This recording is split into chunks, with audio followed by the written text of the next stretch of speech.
Hey guys, this is Eric Weingartner with Weingartner Racing. This is the first pass, and this thing's probably scrolling too fast so you guys see it, but it's a 1036 at 131.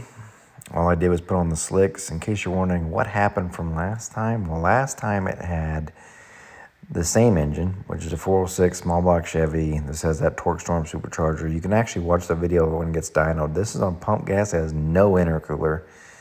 And 355 gears in the back. Before, it had a power glide transmission with a 1:8 ratio. The only thing that's really changed is it now has a FTI Turbo 400 transmission in it and Neil Chance converter. Before it had a PTC one, so it went from a 10-inch to a 9.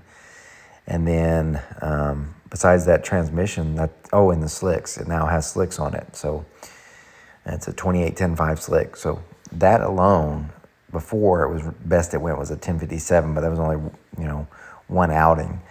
And this one right now we're at 1036 on the very first one out. So for those who are wondering, did the Turbo 400 slow you down from the Power Glide? No, absolutely not.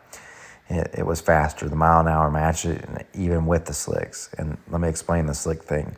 You can watch some of my previous videos and you'll see where I'd actually done a radial versus slick comparison, and the slicks eat mile an hour. So even with that, it was running the same mile an hour, close to the same conditions on the day as far as the weather against the altitude. So the Turbo 400 was faster. It definitely felt faster out of the hole too. But that was the first pass. The second pass, we have problems. This is the actual picture of the truck launching on the second pass. It looks great, doesn't it? Well, let me tell you what's happened. In this pass, what I thought I would do was, I had heard that the air filter will slow you down, so I just decided to take off the air filter. What I had forgotten to do was zip tie my plug wires to my supercharger bracket. I usually do, and I have no idea reason why I'd forgotten. So what had happened was, and I didn't know this, and you're going to see in the burnout, for Turbo 400, you do your burnout in second, and you shift to third. Well, anyway, whenever I shifted to third, it felt like a turd. Like, it just didn't feel good at all. It felt slow. But I didn't think anything of it. I thought, well, just a fuel injection acting up. So yeah, me blaming the fuel injection. Well, anyway, seems like it's okay. I mean, kind of. I didn't really hear a miss at all. Clearly it was, though. But anyway, I go up to the line, and on the first pass with my trans brake, what I would do is I'd press the trans brake, and I'd just give it a little gas, run up to maybe 3,000 RPMs. I just guess it and let go. That's not normally how you ever do a trans brake. Usually you'll put it, when you press your trans brake, you'd have your two-step rev limiter kicking in at the same time, so you'd floor it and then let go. But I can't, and the reason why I can't is because if you watched last season's video, you'll know there's something going on with the ground activation on the Sniper, and then when I try activating the trans brake and the rev limiter at the same time, there's some kind of ground short or something, and they'll work, but then out of nowhere down the track, it will re-engage those systems. And since they're on the same circuit, it tries to hit the trans brake again. That's why it actually damaged my power glide, and the reason why we have a Turbo 400 now. So point being is there's no two-step on there right now. So anyway, I just floor it and let it go. Little did I know it was on 7 cylinders, but it had the best 60-foot time it ever had. However, it was slow because also I'm trying to shift up, because I'm so used to power gliding when I should be shifting down. But it didn't matter. It was only on 7 cylinders. It sucked, besides the 60 foot. I even pedaled it, too, because I thought it broke traction. But really what it was the front wheels that lifted off the ground. It just felt a little weird to me, I guess. But anyway, yeah. Let me show you the Supercharger.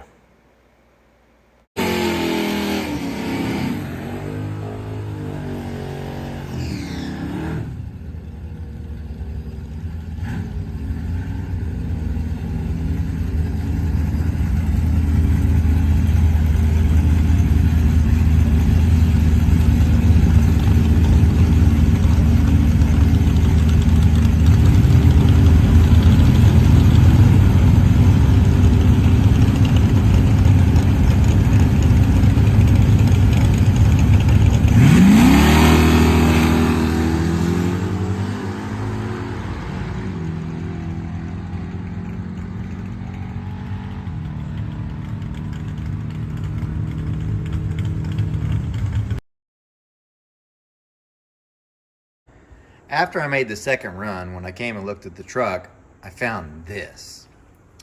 So this is the #1 plug wire. And it was still attached to the plug, and you could tell the end was like this.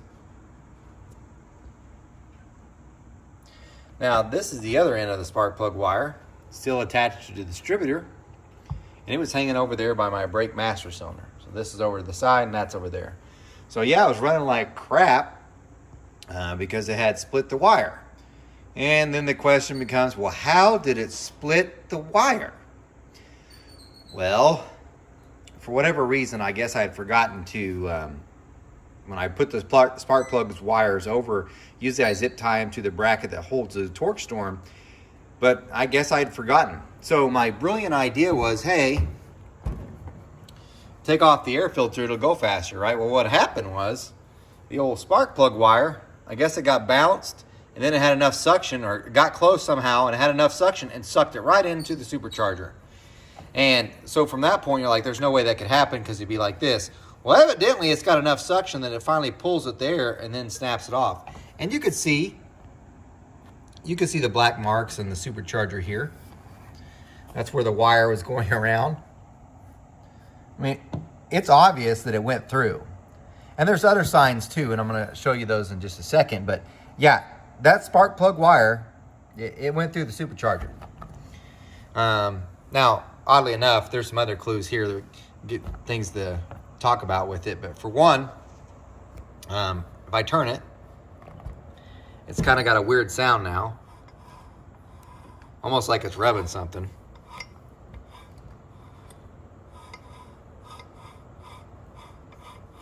Now it still turns freely, and I should point out too, that after making the second run and seeing that, I was very lucky. Sorry about the movement. I was very lucky because another guy in the pits actually had another plug wire. So he let me borrow it, and I was like, well, screw it. I'm so mad at this thing. Let's go run. I'm gonna go faster. If it blows up, I don't care. I'm just so angry with the truck at that point anyway. Because if you think about it, made one run all last year. The second run on this year, it decides it wants to break something. And truly, it's my stupidity. But anyway, the next run, it goes a 1037. And remember, the first run was a 1036, so I didn't think it was that far off. But I will say, as time progresses, I actually got it to run a 1029. But looking at the data log, it wasn't really making much boost. And it never really makes much boost with this anyway. So before, he would make, I don't know, maybe 8 pounds at the best, but really it's 6 or 7. It was making 6 or 7 before. And I could tell by the way it sounded, and that's the reason why the quarter-mile times weren't really good, but the 1/8 mile were pretty good. I mean, not fantastic, but you could tell from what you can see here, it's slipping the belt. And of course, that's me rubbing my hand, but yeah, it's slipping the belt, so it just ain't getting the full bound of boost anyway when I'm getting higher RPM. Now, I'm only showing you this because I'm getting ready to send this off, because Torque Storm, I called them up and they're like, hey, I told them the whole situation. They got a good chuckle out of it too, because it is kind of funny, stupid funny. And they said, anytime something goes through the supercharger, you need to send it back to us to make sure it didn't lose its balance, because if it gets out of balance, you go spinning real fast, you're going to break it, and then it really will shove a bunch of stuff in. Totally understandable. Send it back, and we'll see what's going on with it, make sure everything's good to go before it goes back on. Now, if you're worried about the rest of the motor, so was I. But then again, I had made, after it broke this plug wire, and I'm going to show you all the time to go through a little bit better in detail in just a second, but I had made 2 more runs after this. 3 more, I think. 2 or 3. 2 more runs after this. So, did it hurt the engine? I can't say for sure yes or no. What I can tell you is after I took this off, I have a throttle body like this. This is the Sniper one. And the Sniper one was on the truck, and I was looking at in the tube. So there's a rubber coupling that comes out, and where the 90 is, there's pieces of the wire actually stuck into the rubber tubing area. So I was like, okay, well at least that grabbed some of it. But then I'm reaching over and I look down like this, and I'm going to show you this piece here in a second. But on that corner, it was this barrel right here. So if you ever wonder where the air goes, it's going to the east side evidently. But where that throttle blade is right there, I saw just like a little green piece of wire right on the corner, in this corner right here. And it was just wrapped around. It was like a small piece, I don't know, just right around that bar, the throttle shaft. That's it. I was like, well, I'm just gonna get a pick and pick it out real quick. And what I did is I cracked open the throttle, and this is what I saw. Yeah, that's the wire. So I am 100% positive it went through the engine. The part that was wrapped around, as you can kind of tell, is that little bow there. So what I saw was this much of the wire wrapped around. But dangling underneath it was all that. So about that much of the wire, at least, was broken off from this, which I kind of had to figure it out because these two sides don't match together on the wire at all. So then it leaves me with a thought. This is actually probably the more damaging part to actually go through an engine, because this is actually the metal part and it's actually the harder section of it. Now, don't get me wrong, it's got fiberglass wrapped around it, but if I look at my wire itself, you got the outer part that's rubber. None of this I want to go through the engine. But the outer part rubber, at least it somewhat compresses. The inside, then you have the fiberglass layer. Fiberglass is never good. But at least it's finer particles, so maybe it just blow it out.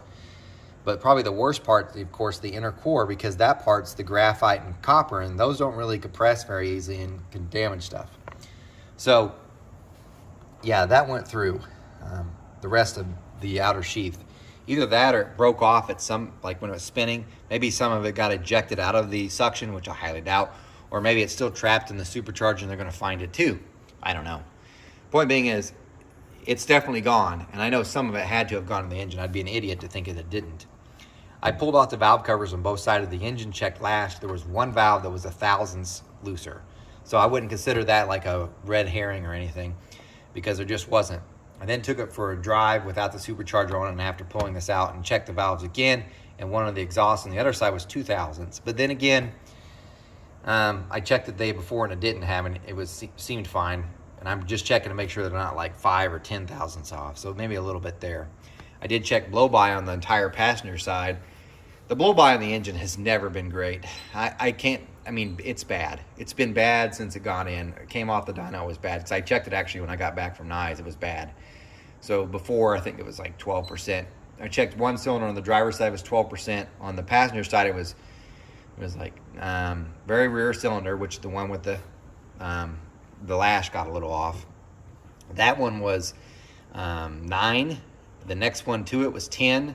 The next one, which would be number 4, it was 12. That's the highest. And oddly, number 2 was 6%. But like I said, I have checked before, and they've all been high. And this is before anything ever went through the engine. They've been high. And the only reason why I even checked the passenger side is because I could hear it hitting the cylinder. Like, it sounded like the rockers were loud. It wasn't the rockers. The pistons have a lot of clearance anyway, and this might be part of the blow-by. The pistons have a lot of clearance because of the boost. He built it for boost. I don't think he thought I was going to run 5 pounds of boost, though. But anyway, it's got more piston to wall clearance. The rings are definitely looser, so it's got more blow-by because of that as well. But these pistons are also 2618 alloy, so they rock more. So in other words, you can hear the piston slap. I wish they were coated. They're not. I guess at this point, the plan is I'm just going to run it through the year. Whatever it does, it does. Hopefully it doesn't blow up big. But probably after the year, I'm going to save my pennies and dimes if I have any money, because I keep building all these dyno mules. And I'm going to do something different with the engine. Like, definitely want to do maybe overbore at like 10, so I can put some better pistons in, smaller ring package, lateral gas ports, coated pistons, a big block snout on the crankshaft with 2 keyways. But yeah, anyway, that's part of it. Let me show you some more of the times. Okay, so after a guy gave me another plug wire, since I was frustrated with the truck, what I did is I zip tied it down, obviously, so that I wouldn't have the same problem. Went up there and it seemed fine, and I wanted to see what it runs. So there's still no filter on this at this point. And I do similar to what I did in the first one, just maybe a little bit more aggressive. And it runs, what you're going to see here, a 1037. So in other words, I was just trying to see if the engine was really kind of hurt, I guess, but I was just more mad at the truck. And it ran 1037, so it's only 1/100th away from what it did to the start. So I didn't think that was too worrisome or nothing. Plus, it got a little bit hotter during the day, so nothing big. But anyway, looking at the data log, though, on this, I will say it wasn't making a lot of boost. It never did. We're talking like 6 pounds, 5 pounds. But anyway, so there's that. When I go back to the pits, I'm going to try something new. So I'll show you this run, then I'll tell you what I did the last one.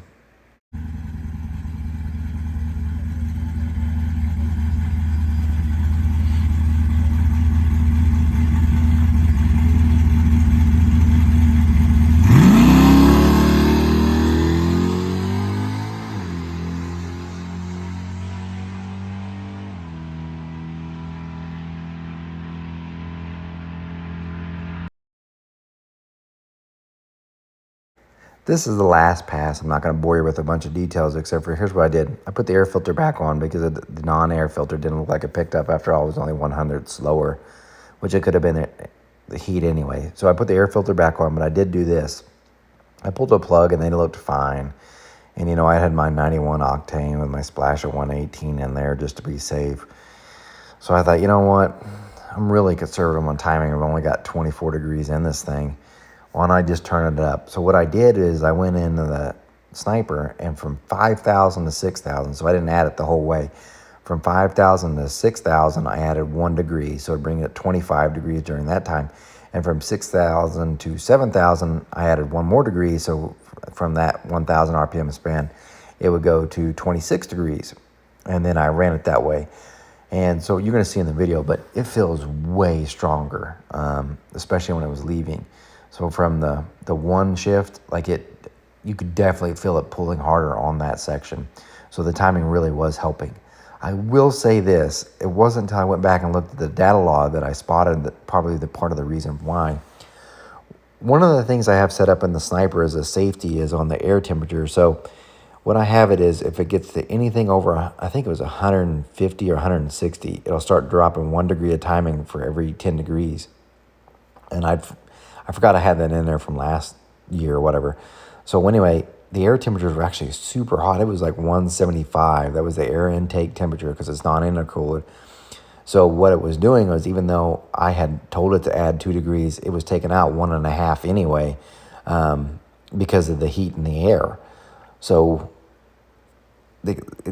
that's the reason why it kind of went faster. As you could tell at the big end, though, didn't really go that much mile an hour faster, which made me a little concerned because I was like, man, I was really hoping for my best mile an hour ever, just so I'd feel that the engine wasn't hurt, but it was about 0.5 mile an hour slow. And part of the reason is, and you could hear it in the video, what you don't hear is the supercharger. You don't hear it whining.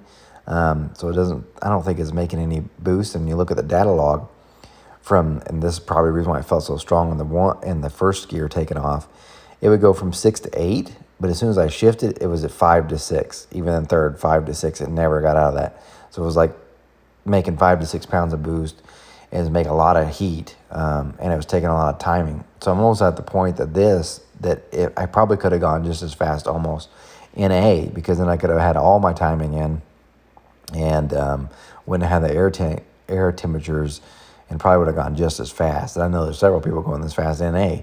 So, but anyway, that's what's up with it. It's not bad. I think if I left real hard on this 151 60 foot, it is okay. It's not bad, but I think if I'd left like I did on the second pass with 7 cylinders, I probably could have done like a 146 and maybe got it even faster. But need to get the belt to stop slipping, I think, to help with the mile an hour in the end. And I don't think it's necessarily because of the supercharger. I think part of the plug wire is probably in there and it's causing it to drag more, so then it takes more energy from the belt to turn it, and then it's slipping. But anyway, there's that. Watch the rest of the video so you can see the runs and stuff. But thanks for watching, guys. Remember, I'm no Superman. I don't pour cast iron heads. You guys take care.